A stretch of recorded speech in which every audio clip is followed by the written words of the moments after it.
Hi, I'm Mark. And I'm Terry. And we're escaping the empty nest. So hi and welcome back. We hope you've watched our previous video on our hotel review in the city of Strasbourg. And in this video, we're going to show you some of the things that we did while we were in Strasbourg, France. Now, while we were planning this trip, we had to make some tough decisions about where to go. There was so many things we wanted to see, and I just didn't have enough vacation days to cover it all. We decided that since it was on our way from Paris to Germany, we would go ahead and make it a stop. Strasbourg is France's 8th largest city, but the old center of town will have you walking around with your mouth open because it just has that amazing fairy tale village feel. The center section of town is very small and walkable, but because we had luggage, we went ahead and took the tram from the train station to our hotel. The tram is very new, very modern, very clean. Our only problem with it, though, was when we got our tickets, we accidentally forgot to validate them. We walked right past the validating little pole they have there, and so our first trip was non-validated. So if we had been asked to see our tickets, we would have been in big trouble and probably had to pay a very large fine. So one thing that was poor planning on our part was that fact that we were there on Sunday, and a lot of things close early on Sunday or just closed, period. Well, we trusted Google Maps because we wanted to see the cathedral, and the Google Maps said it was open. And when we got there, though, it was closed for some kind of church event that was going on that evening.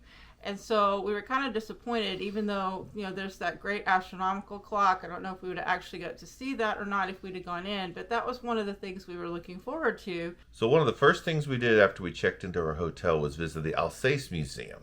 For only €7.50, we got to explore in a museum that took us back in time of how the residents of this area lived.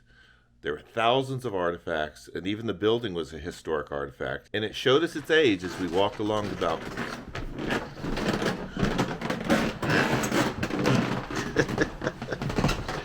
I genuinely feel those boards moving under my feet.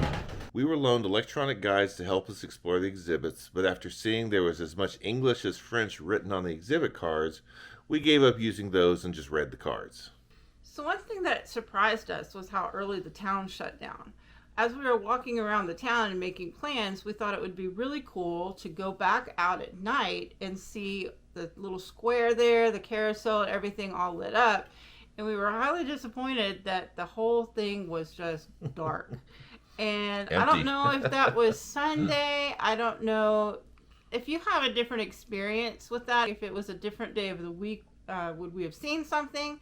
The Christmas markets there, of course, that place will be lit up all night long with the market, and we were there in May. So if you have a different experience, let us know in the comments below. While walking around town, we did pass some Christmas shops. So if you aren't there at Christmas time, you can still get a little feel of what the famous Strasbourg Christmas market's all about. Before dinner, we walked down to the La Petite Francais area, and that's where the restaurant was that we ate. And on our way down there, I couldn't help but look at the people around there and think, wow, you live here 24/7. It's just so beautiful. The half-timber houses were everything that I thought that they would be, and the restaurant was right near the river. We took so many pictures there. It was just so beautiful. I can't possibly explain in words to you. You'll have to see the pictures. We were there a total of 5 minutes before we decided that our stay was not going to be long enough and we needed to start planning another return trip. It can be done in a day trip from Paris. It's less than a 2-hour train ride on the high-speed train from Paris, but I recommend spending at least a couple days there just to really explore and get a whole sense for the Alsace region. So have you ever been to Strasbourg, and what has your experience been? Please leave us a comment below. We love reading your comments and we respond to each and every one of them. Our next video, we're going to be entering Germany. Yay! But we appreciate you being here. Thanks for watching, and bye for now.